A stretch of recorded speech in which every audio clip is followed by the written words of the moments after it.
જય શ્રી કૃષ્ણ. સર્વ વૈષ્ણવોને મારા ભગવત સ્મરણ.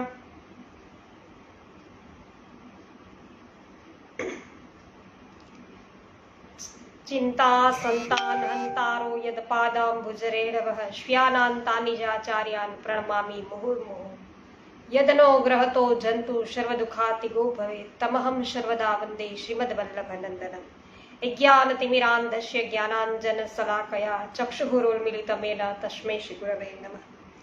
નમામિ હૃદયે શેષે લીલાક્ષીરાબ્ધિશાયિનમ લક્ષ્મી સહસ્ર લીલાભિ સેવ્યમાનમ કલાનિધિમ ચતુર્ભિશ્ચ ત્રિભિસ્તથા ષડભિર્વિરાજતે યૌષો પંચધારદયે.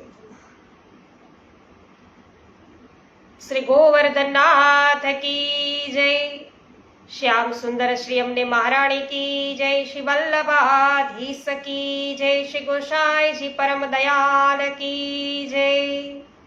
શ્રી ગોકુલનાથ કી જય. શ્રી હરિરાયજી મહાપ્રભુની જય. સરસ. રમેશભાઈ ચાંગાની સર્વપ્રથમ ઉપસ્થિત થઈ ચૂક્યા છે. જય શ્રી કૃષ્ણ રમેશભાઈ. હંસાબેન પટેલ જય શ્રી કૃષ્ણ, સ્વાગત છે. પરેશભાઈ ગજેરા જય શ્રી કૃષ્ણ, સ્વાગત છે. વિનોદભાઈ ગજ્જર જય શ્રી કૃષ્ણ. ભાવનાબેન ગજ્જર જય શ્રી કૃષ્ણ, સ્વાગત છે. શોભનાબેન પાનસુરિયા જય શ્રી કૃષ્ણ. રંજનબેન લુણાગરિયા, અક્ષિતભાઈ લુણાગરિયા જય શ્રી કૃષ્ણ, સ્વાગત છે. તો વૈષ્ણવો, લગભગ 2 દિવસ પછી આપણે ફરી પાછા સત્સંગમાં છે મળી રહ્યા છીએ અને હજુ થોડોક બહારથી આવેલા છીએ એટલે તબિયત સારી નથી, એટલે લાંબો સમય છે આપણે બેસી શકાય નહીં એવું છે થોડુંક. એટલે આજે થોડોક વિશેષ સત્સંગની અંદર પુરુષોત્તમ સહસ્ત્ર નામ સ્ત્રોતમ આપણે લઈએ છીએ. આજે ન લેતા મથુરા વિશે છે આપણે જાણીશું. વ્રજભૂમિ વિશે આપણે બધા સત્સંગ કરીએ છીએ, તેમાંથી આપણે મથુરા વ્રજ 84 કોષ લીલા સ્થાનો છે એમાંથી મથુરા સ્થળી છે એને લઈ રહ્યા છીએ. ગીતાબેન જગદીશભાઈ સોમૈયા જય શ્રી કૃષ્ણ, સ્વાગત છે. જે.આર. વડાલિયા જય શ્રી કૃષ્ણ, સ્વાગત છે. મથુરા મંડલમ સાક્ષાત મંદિરમ મે પરમાત્મમ લોકત્રયાત પરમ દિવ્યમ પ્રલય અપી ન સહયત્યમ. તો દિવ્ય ભૂમિ ભારતમાં 7 પુરી અને સૌથી વધુ પવિત્ર કહેવાય છે. 7 ભૂમિ છે એને પવિત્ર કહેવાય છે. દ્વારિકા, મથુરા, અયોધ્યા તથા અડધી વિષ્ણુ કાંચી એ 3.5 પુરી વિષ્ણુપુરી છે. કાશી, ઉજ્જૈન, હરિદ્વાર અને અડધી શિવકાંચી એ 3.5 પુરી શિવપુરી છે. આ 7 પુરી પૈકીની એક મથુરાપુરી છે. મથુરાપુરી શ્રી વિષ્ણુએ સ્થાપિત કરેલી છે. દેવતાઓએ તેની રચના કરી છે. તેનો સંબંધ ગોલોક સાથે છે. તે એવી દિવ્ય ભૂમિ છે કે ભગવાન ત્યાં સદા સાક્ષાત બિરાજે છે. પ્રલય કાળની અંદર તેનો નાશ થતો નથી. પ્રલય કાળ થાય ને તો પણ તેનો નાશ થતો નથી એવી આ મથુરા ભૂમિ. આમાં લખ્યું પેલા શ્લોકની અંદર જે આપણે કહ્યું એ જ અહીંયા છે, ભાષાંતર રૂપે કહી રહી છું. તો પુરાણોએ મથુરાપુરીના ઘણા યશ ગાયા છે. તો મથુરા જવું હોય એના માર્ગ છે એ પણ આપણે જોઈએ. તો મથુરા દિલ્હી અને આગ્રા વચ્ચે શ્રી યમુનાજીના દક્ષિણ કિનારે આવેલું મોટું શહેર છે. મુંબઈથી વડોદરા થઈને ટ્રેન દ્વારા જઈ શકાય છે. એવી જ રીતે અમદાવાદથી પણ વડોદરા થઈ અને ટ્રેન દ્વારા મથુરા જઈ શકાય છે. મથુરા રેલવે સ્ટેશન છે, રેલવેનું મોટું જંકશન છે. પ્લેન દ્વારા જવા માટે દિલ્હી જવું પડે છે, ત્યાંથી મોટર માર્ગે જઈ શકાય છે. એવી જ રીતે પ્લેન દ્વારા જયપુર જઈ અને ત્યાંથી પણ મોટર માર્ગે મથુરા જઈ શકાય છે. શ્રીનાથ દ્વારાથી મોટર માર્ગે મથુરા 600 કિલોમીટર થાય. આપણે નાથ દ્વારા ગયા હોય તો નાથ દ્વારાથી 600 કિલોમીટર મથુરા થાય. અજમેર, જયપુર, ભરતપુર થઈ અને મથુરા જવાય છે. વૈષ્ણવો ચાહે તો માર્ગમાં અજમેર પાસે શ્રી પુષ્કરમાં બેઠકજીએ તથા કિશનગઢમાં રાજમહેલમાં બિરાજતા શ્રી મહાપ્રભુજીના અને શ્રી શ્રીનાથજીની ચરણ ચોકીના દર્શન પણ થઈ શકે છે. કિશનગઢ રાજમહેલમાં હિંમતલાલભાઈ પબાણી, સ્વાગત છે આપનું. પવનભાઈ સખિયા, સ્વાગત છે. પોકિયા સુરેશભાઈ, આપનું પણ સ્વાગત છે. દીપાબેન અજુડિયા, સ્વાગત કરું છું આપ સર્વ વૈષ્ણવજનોનું. મથુરાની સ્થાપના. તો મથુરા ઉત્તર પ્રદેશમાં આવેલું જિલ્લાનું કેન્દ્ર છે. ઘણું મોટું શહેર છે અને સ્થાનની આજુબાજુમાં પુરાણ કાળમાં મધુવન નામનું વન આવેલું હતું. ત્યાં મધુ નામના દૈત્યની આણ પ્રવર્તતી હતી. મધુનો પુત્ર લવણાસુર હતો. ત્રેતા યુગમાં તેણે શ્રી રામને પડકાર્યા હતા. યુદ્ધમાં શત્રુઘ્ને લવણનો સંહાર કર્યો. ત્યારબાદ શત્રુઘ્ને મથુરા નગરીની સ્થાપના કરી. હવે ખ્યાલ આવ્યો કે શત્રુઘ્ન એ છે મથુરા નગરીની સ્થાપના કરી છે. ત્રેતા યુગમાં મથુરા નગર ઉપર આમ સૂર્યવંશના રાજાઓની આણ પ્રવર્તતી હતી. ત્યારબાદ દ્વાપર યુગમાં મથુરાનો પ્રદેશ યાદવોના શાસન નીચે આવ્યો અને ત્યાં યાદવ રાજા છે યુગ્રસેનનું રાજ્ય થયું. યુગ્રસેનના દુષ્ટ પુત્ર કંસે તેના રાજ્યમાં અધર્મ છે એ વધાર્યો, અધર્મ છે કરવા લાગ્યો. આથી ભગવાન શ્રી કૃષ્ણ મથુરામાં પ્રગટ થયા. તે સમયે મથુરા મંડળનો વિસ્તાર 20 ગામમાં ફેલાયેલો હતો. આજે મથુરાની ચારે બાજુ 4 પ્રખ્યાત શિવ મંદિરો છે. પૂર્વમાં પીપલેશ્વર, પશ્ચિમમાં ભૂતેશ્વર, દક્ષિણમાં રંગેશ્વર અને ઉત્તરમાં ગોકર્ણેશ્વર છે. શિવજી પરમ કૃષ્ણ ભક્ત હોવાથી તેઓ ભગવાન શ્રી કૃષ્ણની મથુરાપુરીનું રક્ષણ કરતા મથુરાના કોટવાળ છે.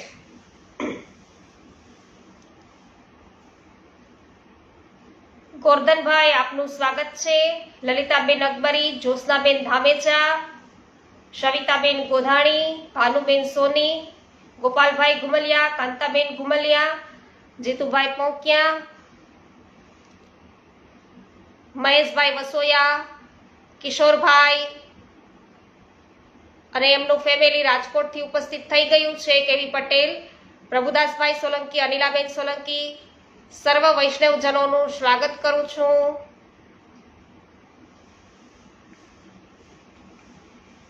તો વૈષ્ણવો, મથુરામાં વિશ્રામ ઘાટ છે. તો વિશ્રામ ઘાટ એવું નામ શા માટે પાડવામાં આવ્યું હશે? મથુરામાં શ્રી યમુનાજી બિરાજે છે અને એમના કિનારે લગભગ 24 ઘાટ આવેલા છે અને તેમાં વિશ્રામ ઘાટ છે એ મુખ્ય છે. તેનું નામ વિશ્રામ ઘાટ પડ્યું તેના 2 કારણ છે. એક, શ્રી યમુના મહારાણીજી ગોલોકમાંથી કલિંદ પર્વત ઉપર થઈ અને વ્રજમાં પધાર્યા ત્યારે તેમણે સૌ પહેલા વિશ્રામ અહીં કર્યો.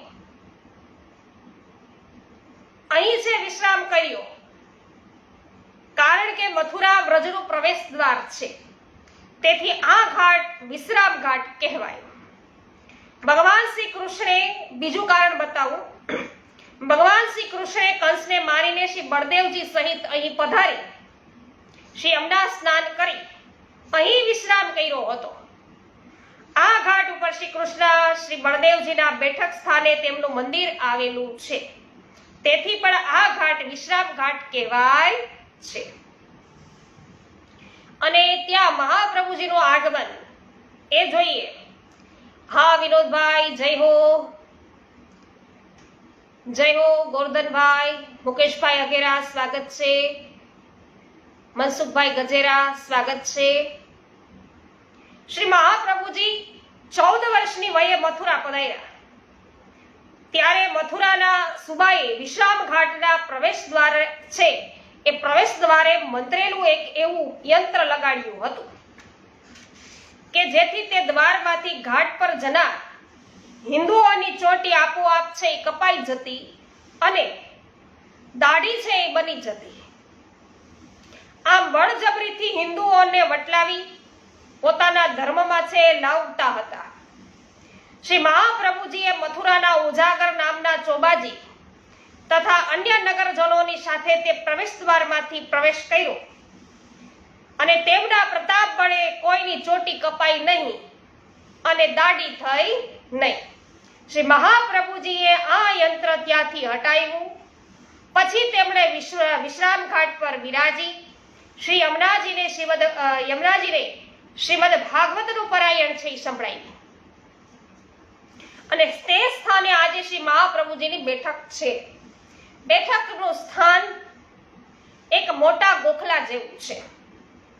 મથુરામાં ચોબાઓએ દક્ષિણા માટે ત્યાં કબજો કર્યો છે અને પરિણામે સંપ્રદાયની રીતે ત્યાં સેવા પ્રકાર નભતો નથી અને પરંતુ વૈષ્ણવો ત્યાં જારી ભરી અને ભોગ ધરે છે.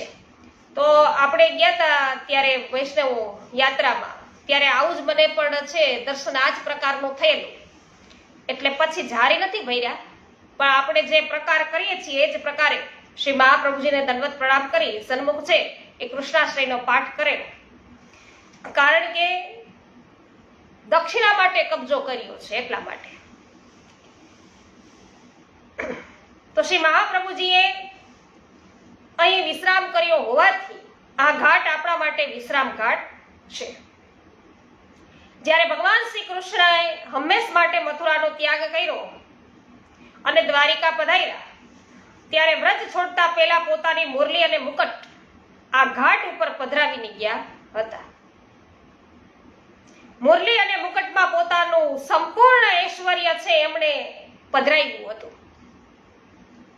તો આપણે જે શ્રી કૃષ્ણનું ધર્મી સ્વરૂપ અને ધર્મ સ્વરૂપ કહીએ છીએ એ વૈષ્ણવ, તો ધર્મી સ્વરૂપની એમની જે નિશાનીઓ છે, જે એમનું સત્ય છે, જે એમનું સાતત્વ છે, જે સ્વરૂપ છે, એની જે લીલાઓ છે એ બધી તો વ્રજની અંદર જ છે. પ્રભુ ધર્મી સ્વરૂપે વ્રજમાં જ બિરાજ્યા અને ધર્મ સ્વરૂપ છે શ્રી કૃષ્ણનું એ મથુરાથી દ્વારિકા પધાર્યું છે. એટલે અહીંયા પ્રભુએ પોતાની વેણુ, બંસી અને મુકટ છે એ છોડીને ગયા છે. ત્યાગ કઈ હતો અહીંયા? જ્યારે ભગવાન શ્રી કૃષ્ણ હંમેશ માટે મથુરાનો ત્યાગ કર્યો ત્યાં દરરોજ સાંજે શૃંગાર થાય છે વૈષ્ણવો, કે જ્યાં પ્રભુએ પોતાની વેણુ, મુકુટ જ્યાં છોડ્યા છે ત્યાં, અને ત્યાં પોતાનું બધું જ ઐશ્વર્ય છે પ્રભુએ એમાં સંપૂર્ણ ઐશ્વર્ય એમાં પધરાયું છે. ત્યાં દરરોજ સાંજે શૃંગાર થાય છે. તો આ સ્થળ છે એને મંડળ કહેવામાં આવે છે. તો વિશ્રામ ઘાટ છે એને જીલભાઈ ભાલાણા, હેમાબેન ગુજરાતી, વિનોદભાઈ વાછાણી, આપ સર્વ વૈષ્ણવજનોનું સ્વાગત છે. હા ગોપાલભાઈ ગુમલિયા, આપણે બહાર ગયેલા હતા ને, વેકેશન કરવા ગયા હતા, તો આવતા તો એક દિવસ છે રાત્રિનો સમય, આ બપોરનો સમય એ બધું છે રસ્તામાં ગયું અને કાલથી થાક બહુ લાગ્યો છે એટલે તબિયત સારી નથી, એટલે પછી છે લાઈવ થઈ નથી. આજે અત્યારે જેટલો સમય આપણાથી લેવા થશે એટલો કરીએ છીએ. રાત્રિનું પણ પાકું કહી ન શકું. માધુરીબેન મિસ્ત્રી, જય હો. પ્રકાશભાઈ શાહ, આપનું સ્વાગત છે.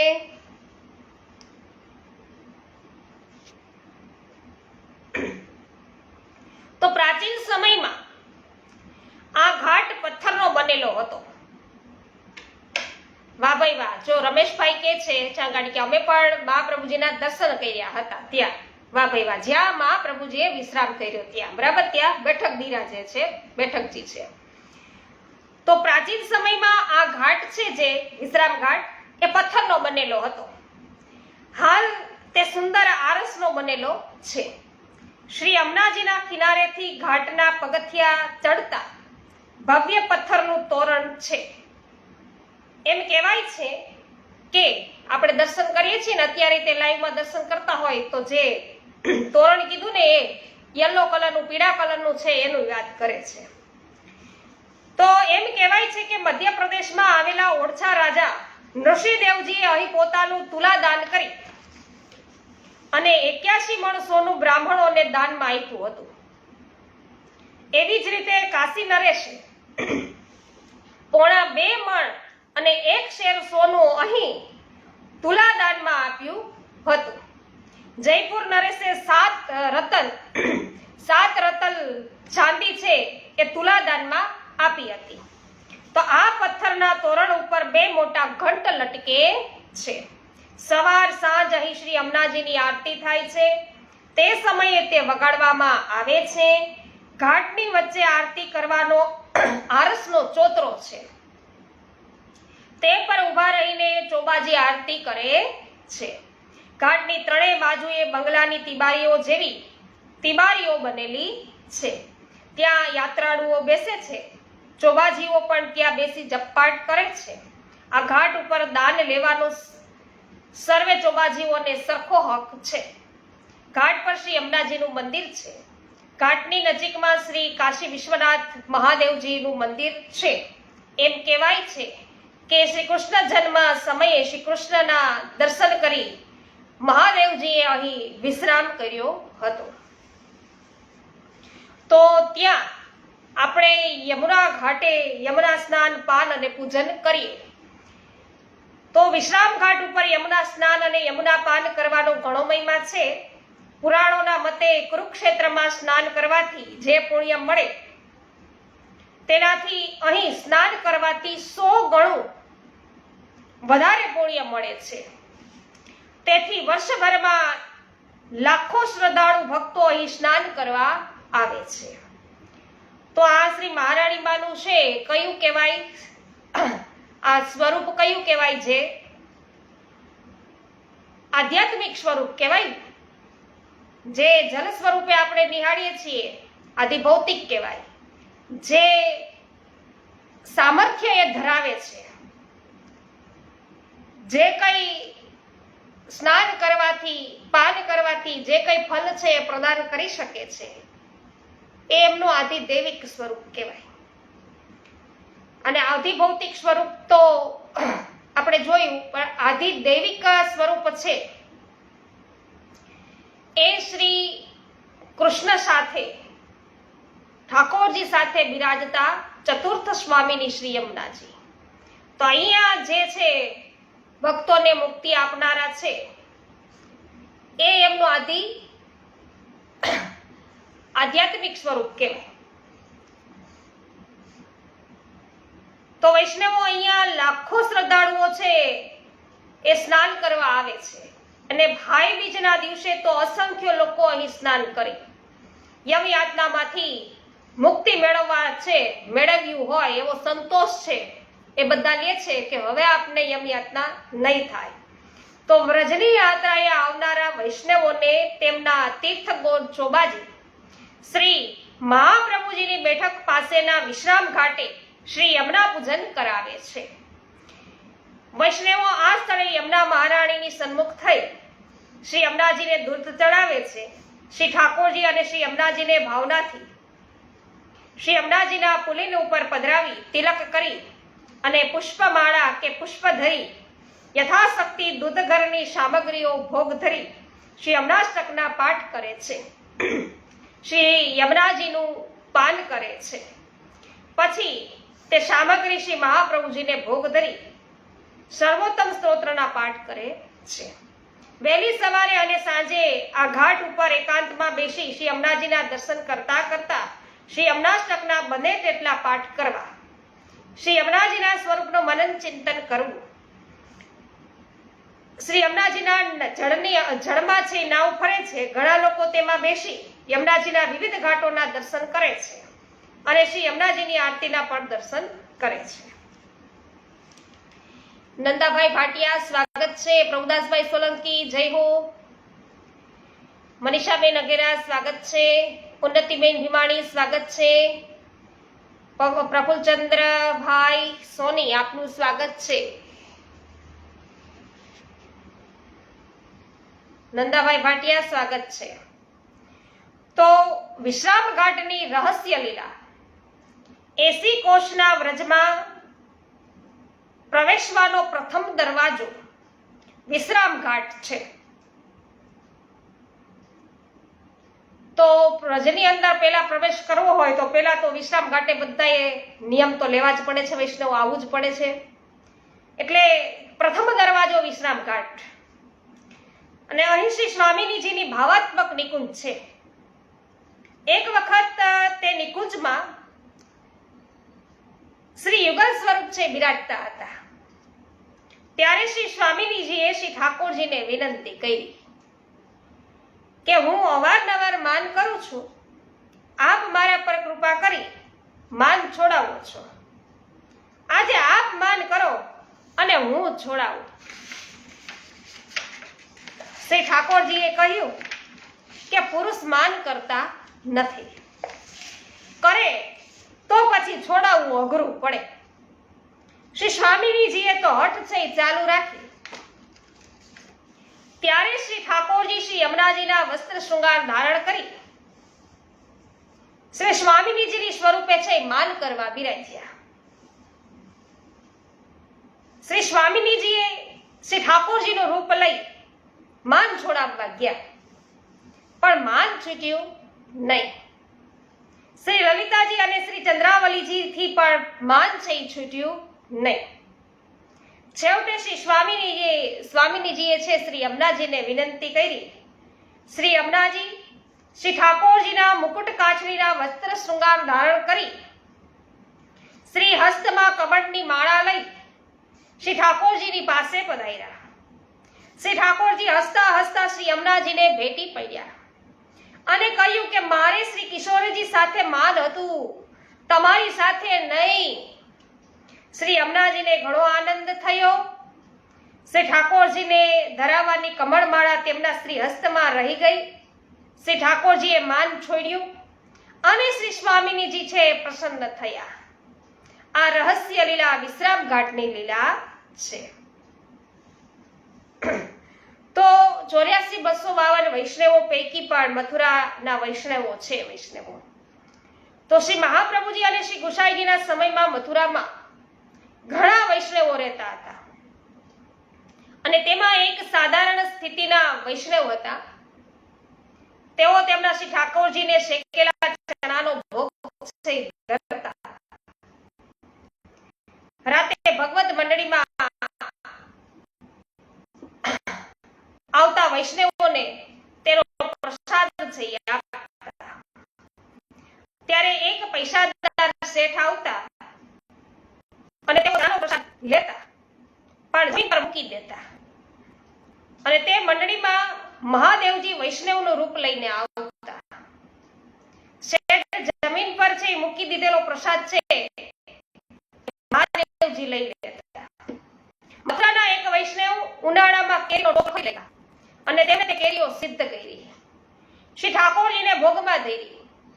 ત્યારે શ્રી ઠાકોરજીએ આજ્ઞા કરી કે વ્રજમાં ગોવિંદ કુંડ પર આ કેરીઓ મને કુંભનદાસજીએ આરોગાવી છે.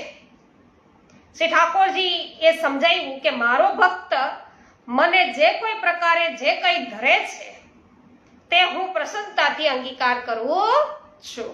જય હો. તો મથુરામાં કવિરાજ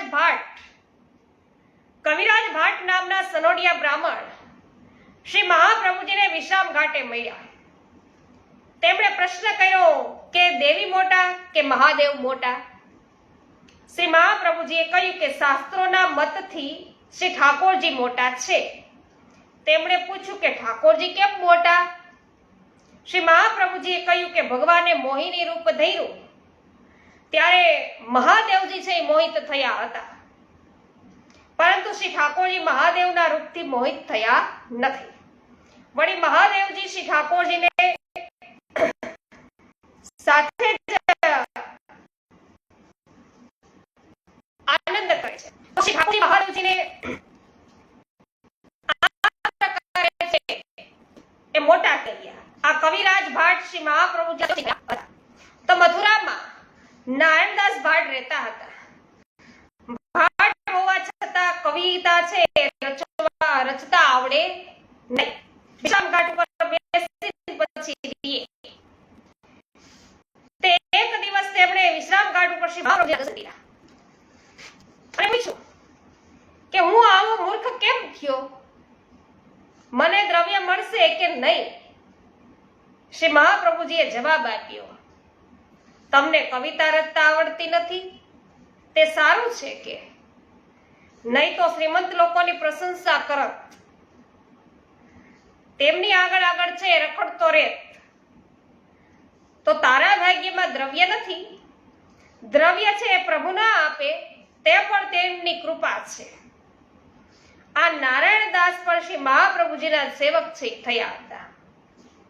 આવા અનેક વૈષ્ણવો મથુરામાં થઈ ગયા અને વિશ્રામ ઘાટે જઈએ ત્યારે આ વૈષ્ણવોને યાદ કરી તેમને વંદન કરવા અને એ વૈષ્ણવોની કૃપાથી યાચવી.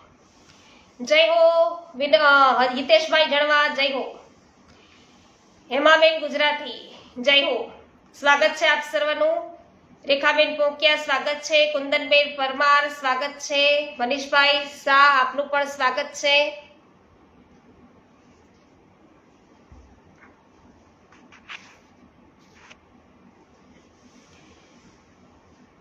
તો મથુરામાં આવેલા પુષ્ટિમાર્ગીય મંદિરો એના વિશે આપણે જોઈએ તો પેલું વહેલું છે શ્રી દ્વારિકાધીશજીનું મંદિર. આ મંદિર શ્રી રાજાધિરાજના મંદિર તરીકે જાણીતું છે. મથુરા શહેરના મધ્યમાં વિશ્રામ ઘાટની પાસે બજારમાં આવેલું છે અને ગ્વાલિયરના શેઠ લક્ષ્મીચંદજીએ સંવત 1870માં અઢળક દ્રવ્ય ખર્ચીને આ ભવ્ય મંદિરનું નિર્માણ કર્યું હતું. હાલ તે તૃતીય પીઠાધીશ ગોસ્વામી શ્રી બ્રજેશકુમારજી મહારાજશ્રીના માથે બિરાજે છે અને મંદિરના ઘુમટમાં શ્રી કૃષ્ણ લીલાના સુંદર ચિત્રો જોવા મળે છે. દર્શનાર્થીઓની ઘણી ભીડ છે એ રહે છે.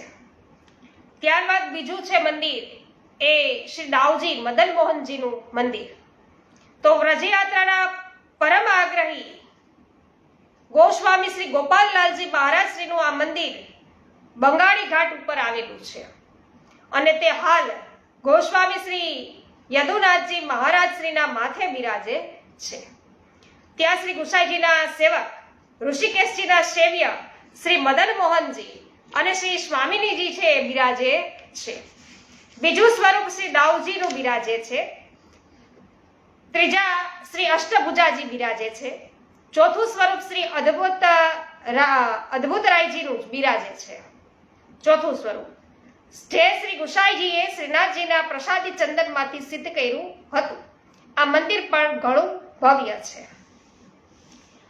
ત્રીજું મંદિર છે એ છે શ્રી છોટે મદન મોહનજીનું મંદિર.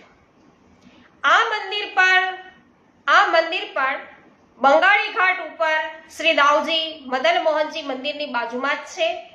તે શ્રી ગોસ્વામી શ્રી વ્રજ રમણલાલજી મહારાજશ્રીના માથે બિરાજે છે.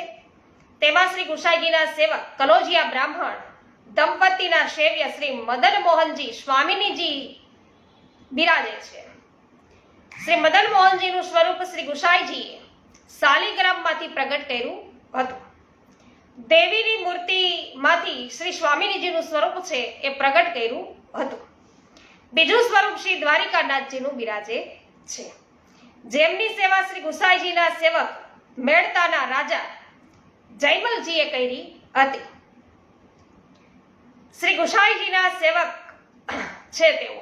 અને ત્રીજું સ્વરૂપ છે ઓજ્જૈનના ગોકુલ ભટ્ટના સેવ્ય શ્રી મથુરાનાથજીનું છે. ત્યારબાદ ચોથું મંદિર છે મથુરામાં શ્રીનાથજીનું મંદિર. પથ્થરની સુંદર કારીગરી વાળું માણેક ચોકમાં આવેલું આ મંદિર દર્શનીય છે. તેમાં જ્યોતિષ વિષયક વિવિધ યંત્રો જોવાલાયક છે. પાંચમું મંદિર છે શ્રી ગોવર્ધનનાથજીનું મંદિર. આ મંદિર વિશ્રામ ઘાટ પાસે સતીબુર્જ પાસે આવેલું છે. અને ગોવર્ધનનાથજીનું બીજું મંદિર છે એ સ્થાપત્ય કલાના ગૌરવ સમૂહ આ વિશાળ અને સુંદર મંદિર છે સ્વામી ઘાટ ઉપર આવેલું છે. તે કાકરોલીની માલિકીનું છે. હાલમાં ત્યાં શ્રી ઠાકોરજી બિરાજતા નથી. આ મંદિર સંવત 1886માં વડોદરા રાજ્યના કામદાર શ્રી બાબુ શેઠે બંધાવ્યું હતું. સતઘરા શ્રીનાથજીની જ્યાં ચરણ ચોકી છે, શ્રી ગોસાઈજી કાયમ માટે અડેલ છોડીને પધાર્યા ત્યારે ગઢાણા રાણી દુર્ગાવતીએ શ્રી ગોસાઈજીને બિરાજવા માટે સંવત 1623માં આ વિશાળ મકાન બનાવ્યું હતું. શ્રી ગોસાઈજીના સાત ઘર છે અહીં હતા. 7 ઘરનું અપભ્રંશ સતઘરા થયું. શ્રી શ્રીનાથજી સંવત 1623માં મહાવદ 7મે શ્રી ગિરધરજીની સાથે શ્રી ગિરિરાજથી અહીં પધાર્યા હતા અને આ દિવસે શ્રી ગોસાઈજીના પરિવારે તેમને હોળી ખેલ પણ ખેલાવ્યો હતો. આ સમય દરમિયાન તો શ્રીનાથજી અહીં વૈશાખ સુદ 14 સુધી બિરાજ્યા હતા. તેથી અહીં શ્રીનાથજીના ચરણ ચોકી છે. ત્યાં દૂધ ઘરનો ભોગ ધરાય છે. સરસ. જ્યોત્સનાબેન દામેચા જય હો, વિનોદભાઈ જય હો, ઉન્નતિબેન વિમાણી જય હો. સરસ. બધા હોકારો દઈ રહ્યા છે. એનો મતલબ એમ છે કે બધાને આનંદ આવે છે. ખૂબ સરસ. જસલીનાબેન જાગાની સ્વાગત છે આપનું. ગોપાલભાઈ ગુમલિયા જય હો. તો વૈષ્ણવો અહીંયા 7 મંદિરો જે છે એ મુખ્ય બતાવ્યા છે. મથુરાના અન્ય જે દર્શનીય સ્થાનો છે એટલે કે જોવા લાયક, ફરવા લાયક એવા સ્થાનો પણ મથુરાની અંદર આવેલા છે. તો એ બધા છે એમના વિશે પણ આપણે જાણીશું. આવતીકાલે કન્ટિન્યુ કરીશું, અથવા તો આપણે રોજ રાત્રિના સમયે લઈએ જ છીએ ત્યારે છે અહીંથી આપણે આગળ વધીશું. કૃષ્ણાભાઈ સિંગાડા સ્વાગત છે. લલિતાબેન જય હો. નૂતનબેન જાવિયા સ્વાગત છે. ગોપાલભાઈ વગાસિયા આપનું પણ સ્વાગત છે. તો વૈષ્ણવ આજે રાત્રિનો જે આપણે ભગવદ વાર્તાનો ક્રમ છે એ ચાલુ રહેશે કે નહીં એ હું ખાસ પાકું કહેતી નથી. થઈ જવાશે મારાથી તો અવશ્ય થઈશ, નહીં તો આવતીકાલથી આપણે છે એ રેગ્યુલર બપોરનો સત્સંગ અને રાત્રિની ભગવદ વાર્તા બંને કાલથી છે એકદમ સરસ રીતે જેમ પહેલા કરીએ છીએ એમ રેગ્યુલરલી કરવા લાગશું. આજે સર્વને મારા જય શ્રી કૃષ્ણ. શ્રી ગોવર્ધનનાથ કી જય. શ્રી વલ્લભાધીશ કી જય. શ્રી ગોસાઈજી પરમ દયાલ કી જય. શ્રી ગોકુલનાથ કી જય. શ્રી હરિરાયજી મહાપ્રભુની જય.